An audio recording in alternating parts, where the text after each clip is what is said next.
éphéméride Credo. Musique. Zando. Beauté et santé. Politiquement. Sport. Et art. À vous la parole, Lobato Yokayo. Allez, dans le bas qui est l'autre, il y a la moins trop.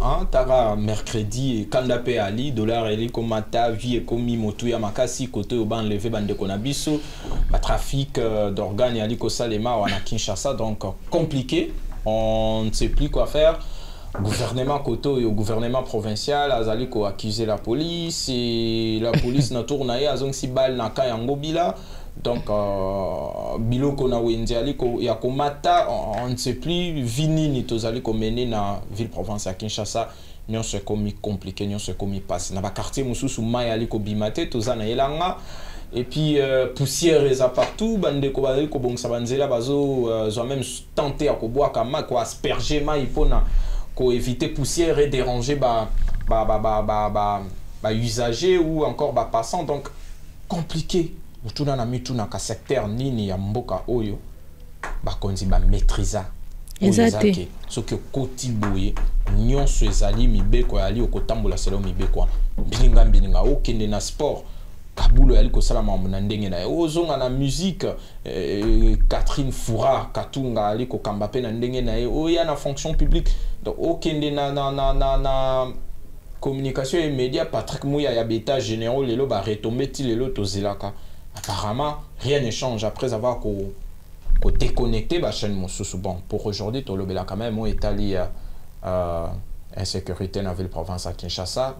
Il y a enlèvement et ça vraiment ébélé. Et puis la police est balancée qui bongo quelques figures et partageant pour que le bangonde bazali présumé kidnappeur dans la ville province à Kinshasa. Point de presse, c'est seulement qui lobby na RTNC, animé par le ministre, bien sûr, des médias et des communications, porte-parole à gouvernement, Patrick Mouyaya, Gilbert Ngonga, Bouel Malam.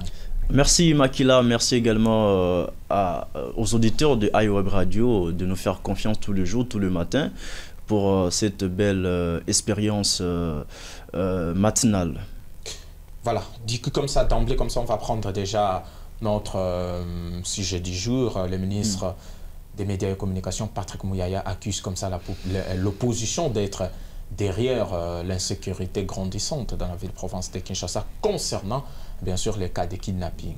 Voilà, avant de prendre ce sujet, j'aimerais d'abord annoncer quelques nouvelles telles que décrites hier lors du briefing hebdomadaire par le ministre de la Communication Patrick Mouyaya. Il s'agit d'abord de la livraison de cartes d'identité dans les semaines qui suivent. Mon compte Félix Tshisekedi azalaki moto liboso ya kozwa carte d'identité et après né ba congolais nyonso ba kozwa carte d'identité na bango. Donc c'est un acquis en tout cas dans l'actif du gouvernement congolais, c'est une première sous Kabila le père, Kabila le fils, on n'a pas eu de carte d'identité parce que la carte de lecteur servait d'office comme une carte d'identité. Alors, on a une nouveauté au gouvernement et depuis très longtemps.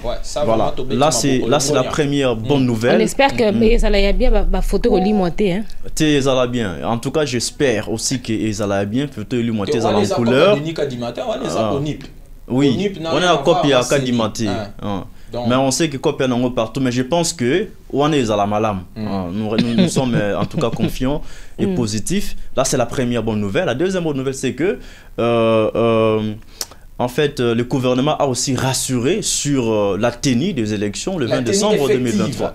La tenue effective, en tout cas, des élections générales prévues selon la date constitutionnelle le 20 décembre 2023.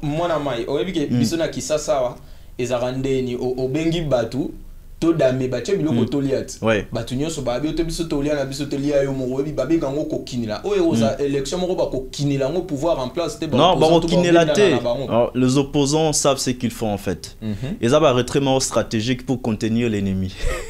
pour contenir le pouvoir. Donc, on a la raison en fait. On sait que Martin Fayulu à l'époque, en 2018, je ne cesse de le rappeler, il était contre la machine à voter. Il a appelé ses militants de ne pas voter avec la machine à voter. C'est la même personne qui, lors les dimanches en question, lors des élections, il a voté avec la machine à voter qu'il contestait. Donc, voilà, on va constater, on va changer na bango. Un retrait stratégique pour pousser le gouvernement à organiser un dialogue et puis ça sera le partage du gâteau. Donc nous avons un retrait stratégique momentanément et après on a raison. Parce que le but d'un parti politique, je ne cesse de le dire, c'est de conquérir le pouvoir et à tous les niveaux. Pour conquérir le pouvoir, la voie la plus démocratique est l'élection. Coup d'état, soulèvement, révolution, élection. La voie la plus démocratique pour accéder au pouvoir. Si on se retirer dans l'élection, pouvoir on a dialogue. C'est vrai, le dialogue fait partie des modes d'accession au pouvoir, mais ce n'est pas très démocratique. Vous voyez, donc c'est pour répondre à ta question, Bakozonga. Là, ce sont les bonnes nouvelles, en tout cas, annoncées par le ministre de la Communication hier à la RTNC, la chaîne nationale de notre pays. Alors, par rapport à la question à Yo, en fait, le porte-parole du gouvernement a accusé directement opposition T. Vous voyez, parce que Victor Hugo, c'est un écrivain français qui avait dit « Efforcez-vous tous les jours de la vie de voir dans les choses plus que les choses. C'est-à-dire, dans un discours, il y a les dits et les non-dits. Il y a aussi des choses qui sont cachées, camouflées. Mais est-ce qu'il faut qu'on analyser ou creuser pour comprendre que il a dit que non, il y a des laboratoires qui travaillent, n'est-ce pas, pour saper le jeu de la francophonie et même les élections prévues le 20 décembre 2023. Allusion faite à qui? À l'opposition de manière générale et plus particulièrement à Adolphe Muzito parce qu'il a cité Muzito nommément en tout cas très stratégiquement. Allié à Martin Fayulu à justement, c'est de ça qu'il s'agit parce qu'il avait promis, les images sont là, il avait dit nous allons créer un climat plutôt d'insécurité malsain pour que les investisseurs ne viennent pas en RDC. Les images sont là.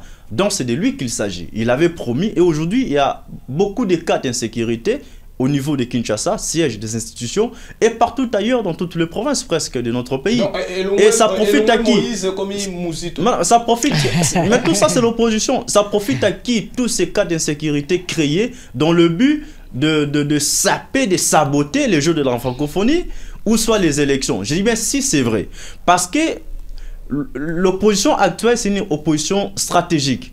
Hier, on avait une opposition qui était dans la rue, mobiliser la population, marcher pour chasser Kabila Kabange du fauteuil présidentiel. C'était la rue, la stratégie principale de l'ancienne opposition, avant que Tshisekedi n'arrive au pouvoir. Mais l'opposition actuelle a une autre stratégie. La rue, oui, mais pas comme c'était hier. L'opposition actuelle réfléchit, n'est-ce pas, cherche à mettre en place des stratagèmes pour chasser Tshisekedi du fauteuil présidentiel. C'est ça la différence entre l'ancienne opposition et la nouvelle opposition. Si Tshisekedi, cette nouvelle opposition est accusée d'être faible juste parce qu'elle n'est pas trop dans la rue comme c'était à l'époque. Une opposition administrative, bureaucratique qui réfléchit, n'est-ce pas, pour chercher les voies et moyens pour mettre Tshisekedi à côté. Et là, c'est aussi à féliciter parce que nous sommes dans un état dit démocratique, tout le monde a le droit de réfléchir. Si le ministre arrive à dire cela devant la presse, ça signifie quoi? Le pouvoir a peur de l'opposition ou c'est juste une façon de dire pour essayer aussi justement de vendre une image négative? Bon, nous sommes en politique. Hein? En politique, tous les coups sont permis, même celui du bas de la ceinture. Et toutes les armes sont bonnes à prendre. Donc, autant que l'opposition a mis en place des stratagèmes pour discréditer l'image du régime actuel, autant que le régime actuel travaille pour contrer le piège tendu par l'opposition. Donc, coup sur coup. Et tous les coups sont permis pour vous que les résultats nous apportent satisfaction. C'est ça la politique, en tout cas ici en Afrique de manière générale et en RDC de manière très particulière. C'est ça la politique. Alors, si réellement... je vous relance, cher ami. L'insécurité n'a pas commencé aujourd'hui depuis que Félix Tshisekedi est au pouvoir. Et on n'a jamais vu là où Augustin Kabouya, tout comme Patrick Mouyaya, cité nommément comme ça, l'opposant Martin Fayoum, Adolphe Mouzitou comme instigateur, justement. Non, pas nommément, je dis, il a cité indirectement. Indirectement, oui.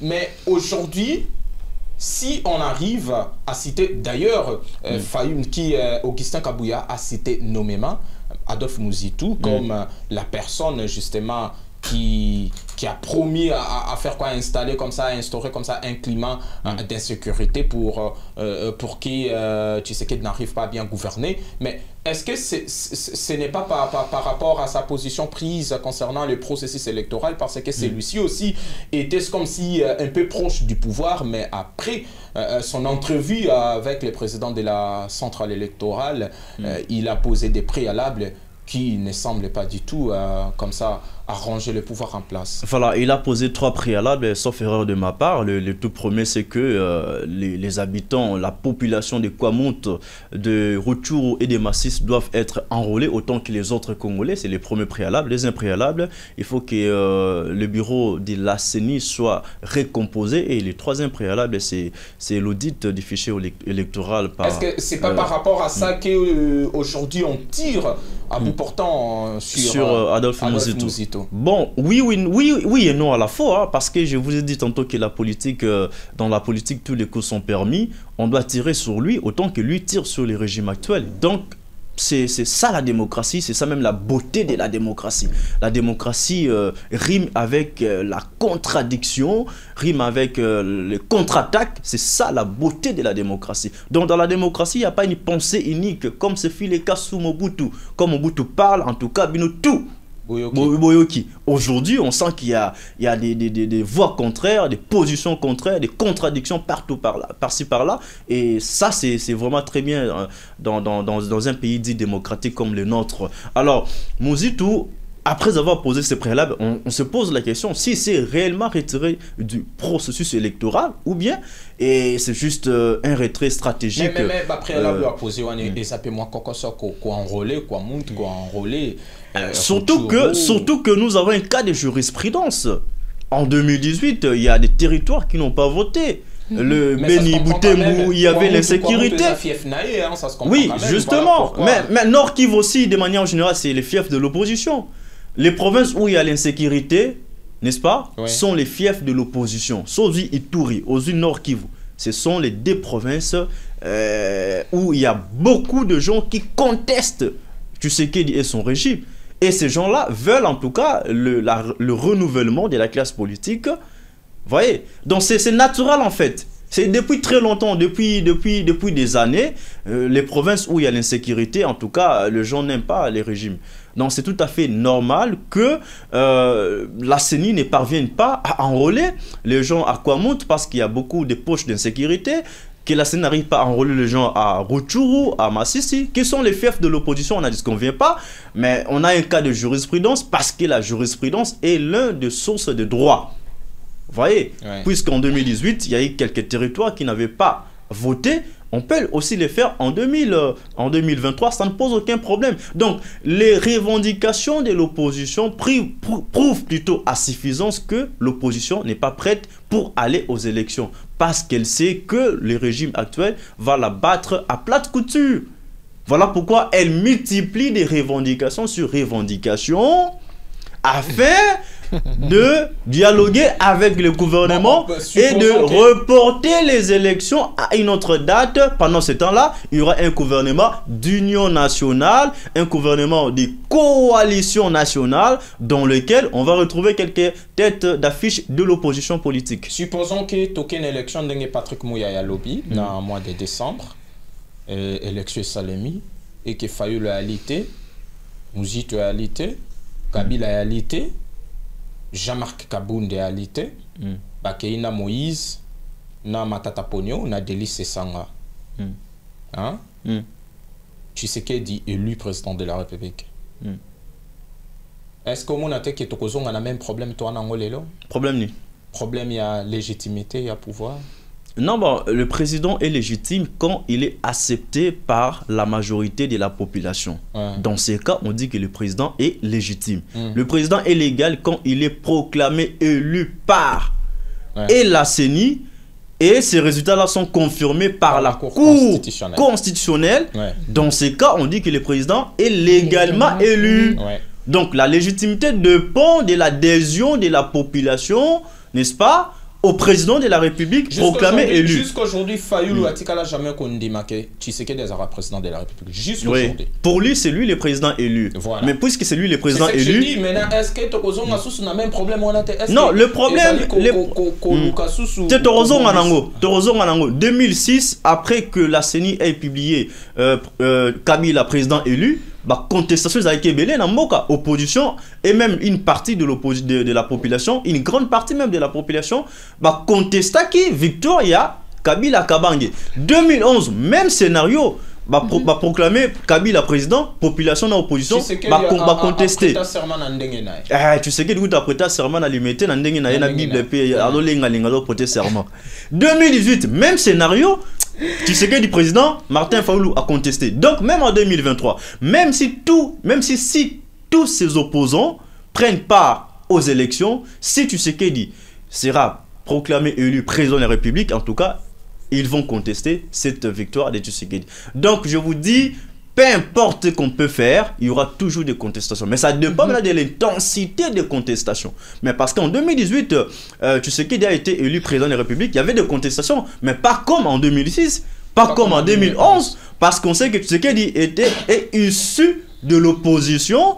Il a longtemps travaillé pendant près de 38 ans dans l'opposition. Il vient au pouvoir, il peut apporter quelque chose. Il y a eu quelques poches de contestation, ça et là. Mais en tout cas, de manière générale, tu sais qu'il dit au début, n'avait pas cette légitimité qu'il a aujourd'hui. Parce qu'il a quand même posé des actes à impact visible qui ont convaincu la population de manière un peu générale de la République démocratique du Congo. Donc, le problème de légitimité ne va pas se poser si tous ces opposants se retirent du processus électoral.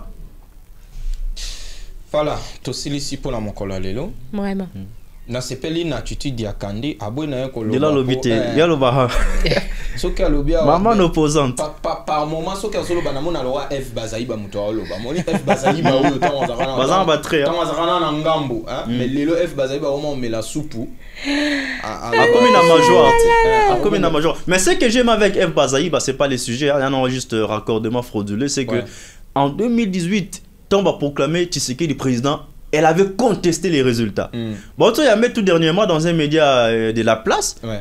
Elle a aussi contesté les résultats, alors qu'elle est à la major. Donc elle est restée, elle, constante en fait.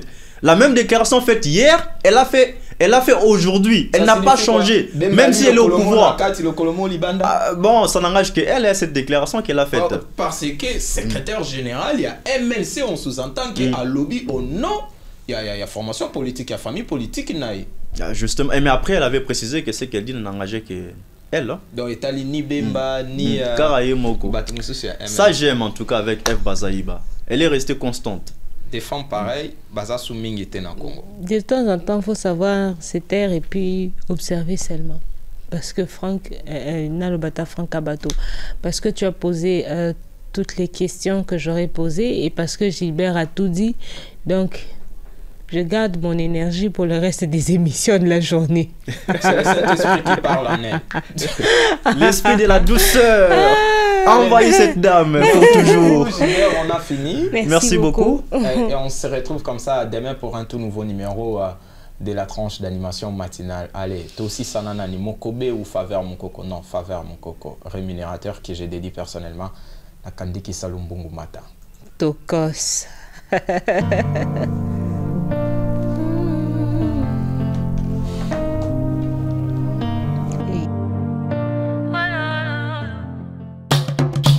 Éphéméride Credo. Musique. Zando. Beauté et santé. Politiquement. Sport. Et art. À vous la parole, Lobato Yokayo.